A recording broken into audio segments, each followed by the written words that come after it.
Juan 4, 1 al 4. Si ustedes se fijan en su boletín, el tema de esta tarde es caminos inevitables. ¿Cuánto han vivido la experiencia de tener que pasar por un lugar de manera inevitable? Yo creo que todos, ¿verdad que sí? De alguna manera usted lo ha vivido, sí, todos lo hemos vivido. Dice Juan 4, del 1 al 4, a la gloria del Padre, del Hijo y de su Santo Espíritu. Amén. Cuando pues el Señor entendió que los fariseos habían oído decir, Jesús bautiza, mas los discípulos. Cuando pues el Señor entendió que los fariseos habían oído decir, Jesús hace y bautiza más discípulos que Juan, aunque Jesús no bautizaba sino sus discípulos, salió de Judea y se fue otra vez a Galilea. Y aquí va lo importante. Y le era necesario pasar por Samaria. Diga, Señor, habla mi vida. Y ahí es mi punto. Los que manejan, aquí todos manejan, excepto Damián y Sofía, ellos no manejan, los demás todos manejan. Él les maneja. Pastor. Pues mira, todos manejan menos Damián y Sofía ni Leslie que salimos. Tampoco Delia, ¿verdad? Delia no sabe manejar a estas alturas del partido. Y ya a estas alturas ya ni quiere, ¿verdad? Ya que rayo. Ya tiene choferes de más.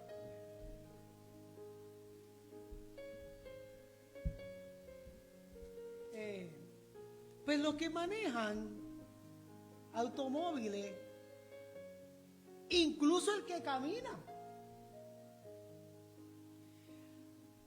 Usted ha tenido momentos donde tiene que atravesar por un camino de manera obligatoria. Hubo un accidente o un tráfico grande y usted cogió una ruta para cortar o avanzar. Y hemos hecho eso una y otra vez. Y aunque ustedes no quieran tal vez creerme, pero hace poco, o hace semana y tanto, 2 semanas, ya van 2 semanas, yo fui a Monterrey. Y este pastor cieguito, ya autorizado por los médicos, que ya me autorizaron a manejar, pues yo manejé en Monterrey. Me aventé, manejé. Y sé que puedo manejar bien en Estados Unidos porque quien maneja en Monterrey maneja aquí. Porque ahí es más complicado. Y lo hice, Juan Carlos, manejé por todo Monterrey. Y aprendí rutas nuevas. Y quien iba conmigo me decía, vete por esta ruta porque el trafical que se forma en tal lugar es muy grande y te conviene mejor irte por aquí. Y todos hemos vivido la experiencia de buscar alternativas. Y en muchas ocasiones pasamos por lugares que no teníamos planificado pasar. Y esos lugares a veces se ponen complicados. Porque son con más curvas, tal vez tienen más hoyos las carreteras. ¿Sabe Dios cuántas cosas uno encuentra en esos caminos que uno trata de agarrar para cortar el camino? Pero por otro lado, usted toma rutas alternas y resulta que esa ruta alterna que usted tomó le convenía en ese momento tomar, por alguna razón o por otra. Entonces, aquí vemos a Jesús y usted va a la Biblia, dice la Biblia que salió de Judea y iba otra vez ¿para dónde? Para Galilea. Pero para llegar de Judea a Galilea, por alguna razón, le era necesario pasar por Samaria. ¿Te ve? Él va de Judea a Galilea, pero tiene por alguna razón que pasar por Samaria. Eso le pasó al Señor Jesús. A nosotros no nos ha pasado exactamente así, pero nos ha pasado. Iba para tal lugar, pero tuve que pasar por este lugar. Y cuando pasé por este lugar que no tenía planificado, Dios sí tenía algo planificado ahí. Aprovechaste para encontrarte con alguien o visitar a alguien o hacer una obra de parte del Señor en ese lugar. Pero no necesariamente una obra buena. Tal vez tienes que pasar por un camino difícil y el Señor por alguna razón quiere que tú lo atravieses. Estaba viendo un TikTok. ¿Cuántos ven TikTok aquí? Aparte del pastor. No te hagas. Que he visto ahí. Y había un muchacho que sale y él está quejándose que no cree en Dios y empezó a darle explicaciones de por qué él no creía en Dios. Porque no entiende cómo Dios opera. Y no entiende que Dios muchas veces permite situaciones en la vida. Dice el libro de Santiago que muchas veces las pruebas que llegan a nuestras vidas son para nuestro crecimiento y para nuestra madurez. Así de simple. Y muchos no lo entienden y culpan al Señor de las situaciones difíciles por las que ellos están atravesando. Y Jesús tenía que de manera inevitable pasar por Samaria. El pasar por Samaria de alguna manera iba a acortar la trayectoria del Señor Jesucristo. Salió de Judea y se fue otra vez a Galilea. Pero es que había un propósito, un nombre que a mí una palabra que a mí no me gusta mucho, porque hoy está muy de moda la palabra propósito, ¿verdad? Cuando alguien te pide un consejo o te dice o se desahoga contigo y te dice, estoy pasando por esta situación, lo primero que se nos viene a la mente es decirle, hay un propósito. ¿Cuántos han usado esa palabra muchas veces? Yo lo he usado muchas veces. Todos las hemos usado muchas veces. Dios tiene un propósito o hay un propósito. Pero usted tiene que saber cómo decirlo, cuándo decirlo y con qué autoridad lo va a decir. Porque no podemos decir las cosas al azar. Si yo estoy diciendo que hay un propósito, es porque a mí me consta en el Espíritu, después de haber orado y después de haber puesto todo en las manos del Señor, que sí Dios tiene un propósito con X o Y persona. Así que había un propósito, aun cuando yo entiendo que esa palabra la han sacado de contexto en el día de hoy. Porque hoy en día hablan de propósito, pero de manera carnal y de manera mundana. ¿Cómo, pastor, que manera carnal y manera mundana? Porque a veces le achacamos al propósito de Dios cosas que a Dios no agradan. Era propósito de Dios que yo estuviese aquí, pero lo que está haciendo esa persona ahí no agrada a Dios. Pero hubo propósito de Dios. No podemos sacar de contexto el propósito de Dios en nuestras vidas, porque el propósito de Dios en nuestras vidas nos acerca a Él, no nos aleja de Él. Nunca el propósito de Dios te va a alejar de Él, te debe acercar a Él.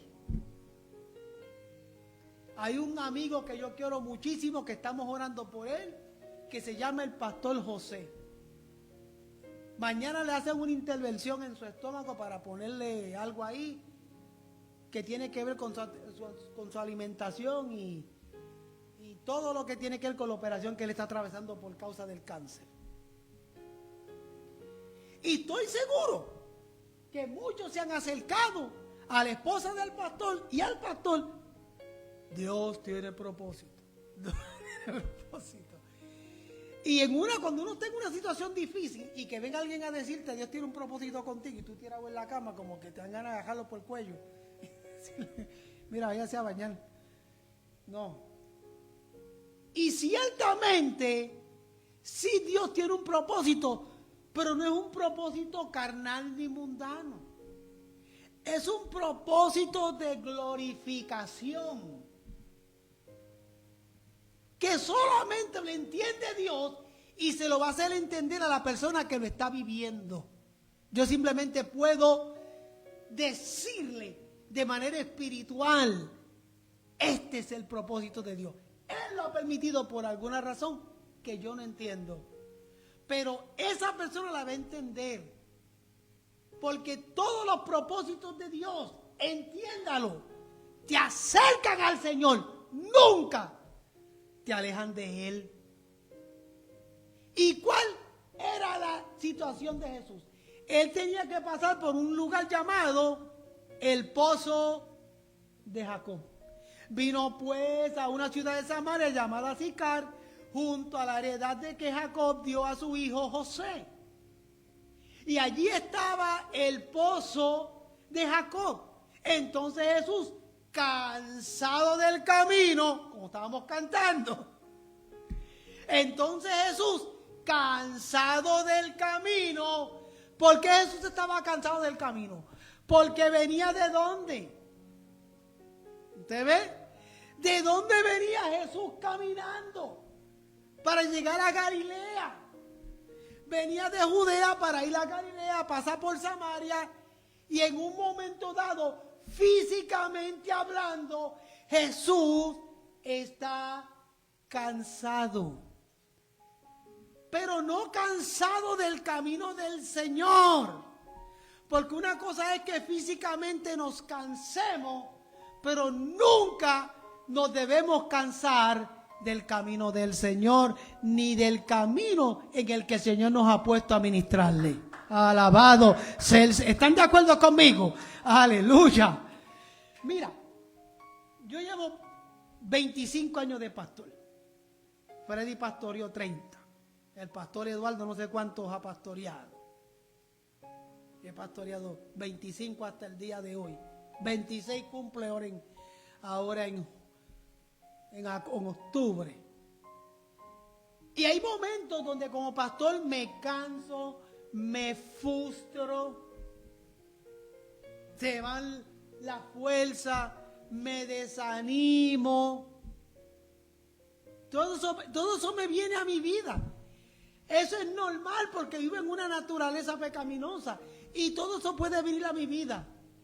De lo que yo nunca me he cansado es de ser un pastor, porque me llamó el Señor. ¿Están de acuerdo conmigo? Yo no me he cansado de ser pastor, porque el Señor me llamó. Pero sí en el camino me pueden venir frustraciones, pueden venir momentos difíciles. Hoy es un día que a cualquier pastor se frustra. Cuando tú ves que hermanos de la iglesia se ausentan, algunos porque están trabajando, otros porque están enfermos, pero otros porque no le da la revelada gana. Y uno se frustra, se cansa, y dice, tanto que los llama a uno, tanto que los busca a uno, tanto que los aconseja a uno, tanto que uno quiere luchar para que busquen al Señor, y ellos simple y llanamente se quedan en sus casas. De hecho, un vecino, tal vez me estoy yendo, me dice, mañana yo no voy para la iglesia. Y no fue. Ahí está el carro. No fue. Y me dice, ¿por qué tú no vas para la iglesia? Ay, me siento así asado. Y así que yo descansó todo el día ayer y mañana me lo voy a descansar también. Pero si has descansado todo el día de hoy y la noche de hoy, mañana vas a estar bien, vas a amanecer bien. Pero no, siento que mi cuerpo me está diciendo que necesito más descanso. Así que mañana me quedo. Y llamó a los servidores donde la iglesia que ella sirve para decir, no cuenten conmigo mañana, porque mañana me voy a quedar a descansar. Y yo le dije esto a la persona, ¿cuándo yo podré decir voy a llamar a los hermanos de la iglesia para decirles que el pastor se va a quedar descansando. Yo no puedo decir eso. Llueve, trueno, ventee, el que está en incumbencia tiene que aparecer. ¿Usted se fija? Uno no se cansa del camino, del llamado el que Dios te dio. Eso no te puede cansar porque ¿quién te llamó? Te puede frustrar, te puede desanimar, pueden venir momentos difíciles, pero yo dudo mucho que tú te canses del camino al que el Señor te llamó, porque fue Dios que te llamó. Y el Señor no llama a vagos, el Señor llama a gente dispuesta. Aleluya. Y nosotros los que recibimos el llamado de Dios morimos en la raya. Alabado sea el nombre del Señor. Morimos en la raya. De cuenta que mientras yo tenga fuerza, yo tengo que seguir predicando el evangelio y sirviendo al Señor en el llamado que Dios me hizo, porque nosotros no nos cansamos del llamado del Señor. ¿Están de acuerdo conmigo? Aleluya. Jesús pasó por Samaria y llegó al pozo de Jacob. Y cuando llegó allí, ¿qué pasó? Ese camino lo puso en contacto ¿con quién? Con una persona necesitada. Había un alma en necesidad que necesitaba a Jesús. Y ese desvío lo puso en contacto con la mujer samaritana. Vino una mujer de Samaria a sacar agua y Jesús le dijo, dame de beber. Versículo 7, ¿ves? Ese desvío lo puso a él en contacto con una persona que tenía necesidad. ¿Ve? Jesús en ese momento iba a revelarle a ella su condición personal. La mujer samaritana le dijo, ¿cómo tú siendo judío me pides a mí de beber? Que soy mujer samaritana. ¿Por qué? Porque judíos y samaritanos, por asuntos culturales, entre sí tienen dificultades. Respondiendo Jesús, le dijo, si conocieras el don de Dios, ¿y quién es el que dice dame de beber? Tú le pedirías y él te daría ¿qué? Agua viva. Lo puso en contacto. Yo quiero, hermano, que usted entienda que cuando Dios te lleva por un camino particular es porque te va a poner en contacto con alguien, ya sea para tu propia restauración, como para que tú seas de bendición a otra persona. Bendito sea el nombre del Señor. Tal vez tú vas a hacer la bendición para otra persona o tú eres el recipiente para recibir esa bendición de parte del Señor. Por eso es que yo estoy hablando de caminos inevitables. ¿Ven? Jesús iba a restaurar a esa samaritana y le iba a dar una nueva identidad, una nueva imagen de sí misma. Usted tiene una nueva identidad ¿en quién? En Cristo Jesús, Señor nuestro. Esa nueva identidad te la dio el Señor. You're not longer a guy that used to be a troublemaker. Now you are a son of Jesus Christ. Bendecido sea el nombre del Señor. Ya yo no soy aquel que catalogaban de problemático o de borracho o de lo que sea que la gente quiere decir. No, ahora que el Señor restauró mi vida, yo tengo una nueva identidad en Cristo Jesús. Yo soy un hijo de Dios. ¿Están de acuerdo? El Señor iba a restaurar la imagen de esa mujer. Le iba a dar una nueva identidad. Y usted tiene que entender eso. Ese fue el propósito de Dios. Nosotros como pastores, porque hoy celebramos el cumpleaños de un pastor, tenemos que pasar por caminos inevitables. Caminos inevitables. Y ese camino inevitable tiene varias razones. Número 1. Pastor, siempre van a encontrar alguna falta en ti. Eso es un camino que tú tienes que atravesar. Muchos dicen, yo no quisiera pasar por esta situación, pero es que tienes que pasar por ahí. Como figura principal de una iglesia, como figura pública, siempre van a encontrar faltas en ti. No todos los creyentes van a estar satisfechos con tu ministerio. Muchos no te tendrán en consideración, pero es un camino inevitable. Tu familia y su familia siempre va a estar al acecho de la gente, porque la gente no entiende que Dios te llamó a ti, no a tu esposa, no a tu hija, no a tu hijo. Fue a ti que te dio el llamado, y los que están contigo te apoyan en ese llamado, pero fue a ti que Dios te llamó. Mi papá fue ministro, pero a quien Dios llamó fue a mi papá, no a mi mamá. Puede darse el caso que ella también, ¿verdad? Pero fue a él que Dios llamó, y ella era una buena ayuda idónea. Pero los 6 hijos fuimos blancos del bombardeo de aquellos que no tienen consideración, pero eso es un camino inevitable por el que tiene que pasar quien Dios ha llamado a ocupar una posición. Usted no lo puede evitar. Yo recuerdo un pastor en Puerto Rico que qué casualidad que ese pastor, los 3 hijos le salieron con un defecto. Uno era cojo, otro tenía un problema con un bracito y otro tenía problemas de la garganta, era fañoso. Los 3 tenían un defecto. ¿Y cómo juzgaron al pobre hombre? Si los 3 te salieron con algún defecto es por estas razones, y la gente se inventaba las razones. Porque así es la gente. Y eso es un camino que el pastor tuvo que atravesar porque era un camino inevitable. Hermano, usted en su trabajo, en su vida diaria, se va a enfrentar a muchas cosas en la vida, críticas, señalamientos y tantas cosas, pero es un camino inevitable. You have to go through it. No hay de otra. Tenemos que vivir y pasar a través de caminos que no queremos estar. Por eso dice 2 Timoteo capítulo 2 claramente: tú pues, hijo mío, esfuérzate en la gracia que es en Cristo Jesús. Lo que has oído de mí ante muchos testigos, esto encarga a hombres fieles que sean idóneos para enseñar también a otros. Tú pues, aleluya, tú pues sufres penalidades como buen soldado de Jesucristo, porque ninguno que milita se enreda en los negocios de la vida a fin de agradar a aquel que lo tomó por soldado.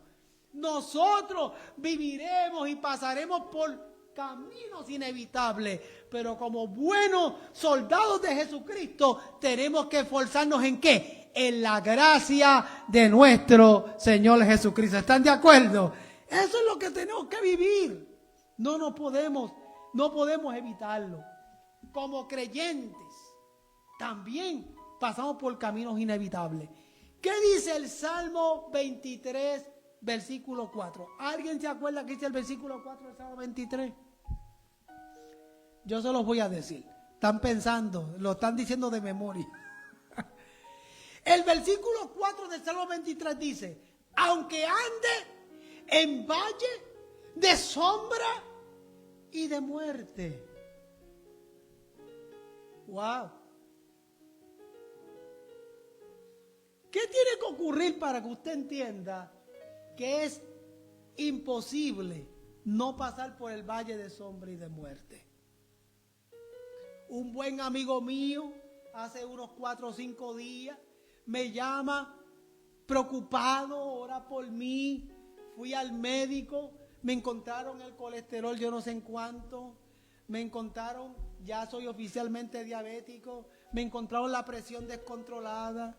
Me encontraron y estaba todo un desastre. Wow. Todo estaba mal en el pobre hombre. Y me dice, ay, todo bien. Mira cómo el médico me puso, aunque ande en valle de sombra y de muerte. Es inevitable. Usted cuando vaya al médico, usted cuando vaya al doctor, siempre algo le encontrarán. Posiblemente es cierto, posiblemente exageran. ¿Quién sabe? Pero no se siente uno cómodo, ¿verdad, Delio? Cuando el médico te dice tu presión está mala, tú eres prediabético. ¿Verdad que no se siente bien, Lupita? No se siente bien que te diga, mira, el colesterol tuyo está... tiene problemas con aquello. Uno no se siente bien porque uno rápido piensa en lo negativo. Aunque ande en valle de sombra y de muerte, usted tiene que vivir esa experiencia. Hace rato un joven por ahí decía, ya yo tengo 40, tengo que pasar por... Es inevitable. Es inevitable, aleluya, es inevitable. Por más, mira, hay personas que tratan de esconder la realidad, aleluya. Yo sé que estamos viviendo en tiempos modernos donde tratan de esconderte la edad, aleluya. Tratan de, hazte un toquecito por aquí, un toquecito por allá, y un poquito por aquí, y un poquito por allá, para que te mantengas joven. El camino es inevitable, papá, aleluya. El almanaque sigue avanzando. Y va a llegar el día que se te va a caer el pelo, o se va a poner blanco, o te van a salir las arrugas, y por más que te las estires, y por más inventos que te lleguen, el camino es inevitable. Aleluya.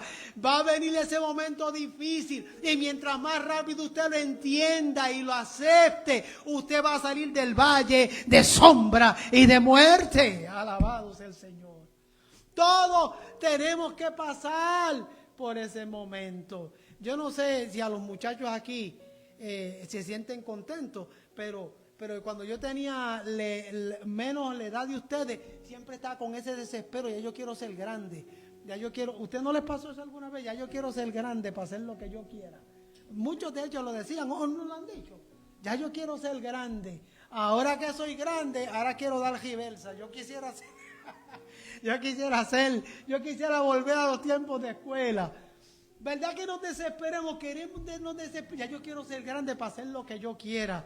Pero cuando llegues a grande te vas a dar cuenta que nunca vas a poder hacer lo que tú quieras. Hay un sistema de vida que te obliga a tener, hay un sistema de vida que te estructura, te guste o no. Alabado sea el Señor.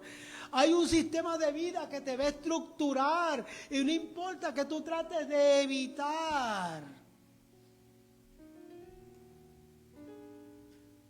Hoy pasé a mí no me pasó nada en lo particular, pero me dio mucho tristeza y dolor cuando veo un señor que entra al primer culto, hermano. Y esa persona llegó, ahí tengo la foto, después te la puedo enseñar. Llegó, se tiró en la silla, se tiró para atrás, tenía tal vez 40 años por ahí, joven. Todo sucio, todo hecho una porquería, con un refresco en la mano y todo dormido así, todo tirado ahí. No sé si estaba endrogado, borracho, yo no sé. Llegó y se tiró ahí y se tiró para atrás. Y yo lo vi, me dio una pena tan grande. Yo dije, wow, tan joven. Y usted llega a verlo como estaba. Yo digo, tan joven.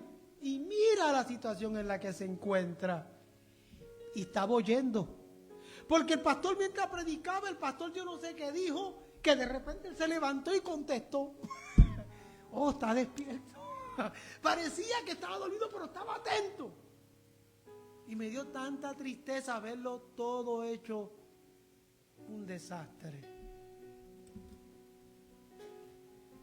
Ese muchacho no ha entendido que él que la vida lo ha llevado por situaciones complicadas y difíciles. Pero él se ha quedado estancado, porque hay personas que se quedan estancadas en el valle de sombra y de muerte. Haga de cuenta que si usted fuese un carro, hay gente que se le poncha la llanta en el valle de sombra y de muerte. Patinan ahí. Y ahí se pasa el tiempo y ahí viven. Hay caminos inevitables. Pero tú puedes salir de ese valle de sombra y de muerte. Hay caminos que no puedes, no hay de otra, tienes que vivir la experiencia. pero dice un verso bíblico no canonizado, que es mi palabra, al mal paso, dale prisa. Alabado sea el Señor. Por eso es que hay muchos que cuando los diagnostican ya no hay esperanza, porque cuando empezaron a sentir la primera inconveniente, voy mañana, voy pasado, y es porque tienen miedo, no se atreven.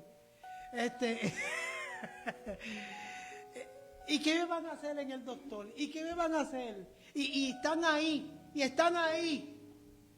Y cuando entonces logran ir al médico, ya es tarde.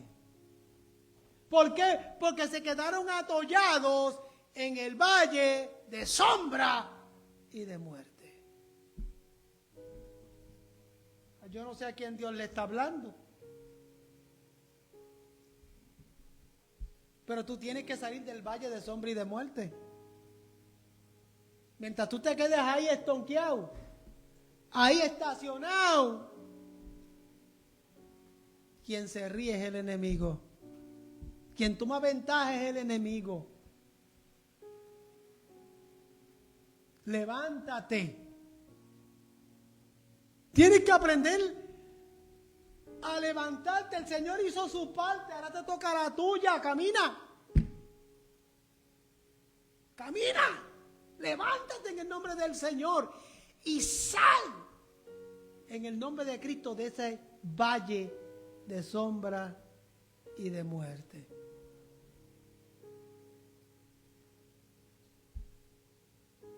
Hay creyentes que no son sinceros con ellos mismos. Hay personas que no te ayudan y no se ayudan cuando más hay necesidad. Hay personas que viven desanimadas por culpa de las críticas. Todas esas situaciones te estacionan en el valle de sombra y de muerte. Pero algo yo he aprendido. Listen to me, Andrea. Something I learned long time ago. I will never ever infinity will stay parked, stuck en el valle de sombra y de muerte. How do you say that in English? The valley of the shadow of death. Denle un aplauso al Señor por Andrea. The valley of the shadow of death. I will not stay there. That's the decision that you have to make with God. Or you live there, or you keep moving on. ¿Quién se está aprovechando de la gente que vive en el valle de sombra y de muerte? Los psicólogos, los psiquiatras, los consejeros, viven de eso. La gente se queda deprimida, desanimada en el valle de sombra y de muerte. Yo estoy seguro, bien seguro, me consta, porque me consta que hay personas que hoy dijeron, ay, yo no iré para el culto hoy, es que viven en el valle de sombra y de muerte. Ahí viven. ¿Cómo le hacemos? Ya voy a terminar. Voy a concluir con esto. Gerardo me puede ayudar con eso porque él me imagino que él lo ha vivido. ¿Alguna vez ustedes se ha estancado el carro en un charco de fango? ¿A cuánto les ha pasado eso? A muchos. ¿Y qué pasa? Mientras más usted le da la gasolina y más vuelta de ese carro, más se entierra. ¿Sí o no, Juan Carlos? Más se entierra. Y tú le das y le das y más él se sigue hundiendo. Hay que buscar ayuda. Hay que buscar un árbol o un pedazo de palo o de piedra y lo pones en el frente de la llanta para cuando se monte en ese pasetabla o en esa piedra él levante y salga. O buscar otro carro y amarrarle un mecate y empujarlo y sacarlo. Pero hay muchos creyentes ahí estoqueados. En el valle de sombra y de muerte. Pero yo te voy a decir una cosa y que los que me están viendo en línea, sé que hay hermanos que me están viendo también. Ahí vas a seguir. Ahí vas a seguir. De ahí nunca te vas a levantar. Mientras le siga haciendo caso al enemigo. Somos buenos diciendo muchas cosas. Pero cuando llega la realidad, ahí nos estacionamos. Pastor, hoy usted cumple años. Ayer lo cumplió. Usted no está en un púlpito ahora mismo en incumbencia. Lo estará pronto. Y sé que has atravesado el valle de sombra y de muerte. Y sé que han llegado pensamientos a tu vida y cuando has mirado atrás, ¿quién me manda a salir de esa iglesia? Yo estaba bien cómodo allí.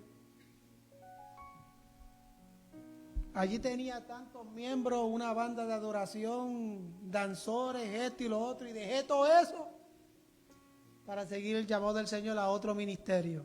Y cuando uno mira hacia atrás dice, pero yo estaba cómodo allí, pero allí no te quería el Señor tenía otro plan. Pero cuando uno ve el proceso y el propósito y entiende que Dios está en el asunto, uno no se estaciona en el valle de sombra y de muerte, uno camina. Pero si no lo entienden o si no lo entendemos, ahí nos quedamos estacionados. Y por más que empujemos, de ahí nunca saldremos. Van a pasar los años y no te voy a ver crecer. Y van a pasar los años y no te voy a ver madurar. Y van a pasar los años y nunca veré el avance del evangelio en tu vida. Porque mucha gente han tomado la decisión indirectamente, tal vez no directamente, pero con sus acciones y con sus actitudes. No han entendido que ese valle de sombra y de muerte es un camino inevitable, pero no para que te quedes ahí, sino para que crezca y para que madures. Concluyo. Hay un cuadrito que se vende mucho en las tiendas sobre huellas en la arena. ¿Cuántos lo han visto? ¿Alguien lo ha visto? ¿Alguien lo ha tenido en su casa? Aquí había uno y yo lo tiré a la basura hace poco porque estaba roto. Y dice la historia de ese cuadrito que era un camino. Básicamente era un camino como inevitable. Y caminar por la arena no es cómodo. ¿O usted se le hace cómodo caminar por la arena? Usted puede comenzar a caminar por la arena y los primeros pasos se lo siente fácil. Pero a medida que sigue caminando, ya llega el momento que empieza a arrastrar los pies. Porque la arena, caminar en ella es complicado. Te hunde, se hace pesado y comienza el dolor por aquí y por acá. Y llega un momento que no puedes más. Y dice la historia de ese cuadro que eran 4 huellas. Pero de repente la persona ve 2. Y dice, ¿cómo que hay 2 huellas? Y yo no estoy caminando. ¿Cómo es que yo no estoy caminando? Y siguen esas 2 huellas caminando. Y concluye diciendo, porque el Señor lleva en los brazos a aquel que no podía caminar, pero sí tenía la intención de seguir. Y muchas veces nosotros no sabemos cómo salir del valle de sombra y de muerte.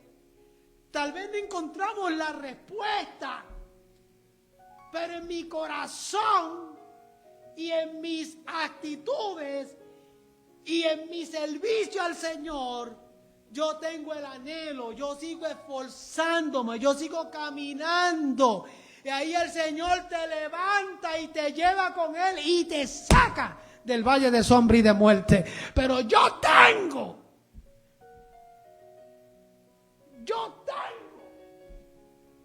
que caminar en el nombre del Señor, o me quedo estancado.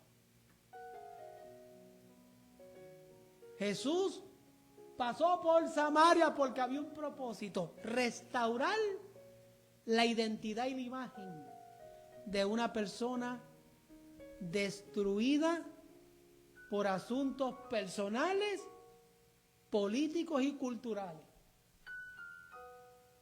Yo no sé cuál es tu problema. Yo no sé cuál es tu necesidad. Yo no sé cuál es tu aflicción. Puede ser inmigración, puede ser falta de trabajo, puede ser problema económico, puede ser problemas de familia, puede ser enfermedad, puede ser muchas cosas. Pero usted decide si te quedas en el valle de sombra y de muerte o caminas en el nombre del Señor, y el Señor te va a levantar y va a caminar contigo.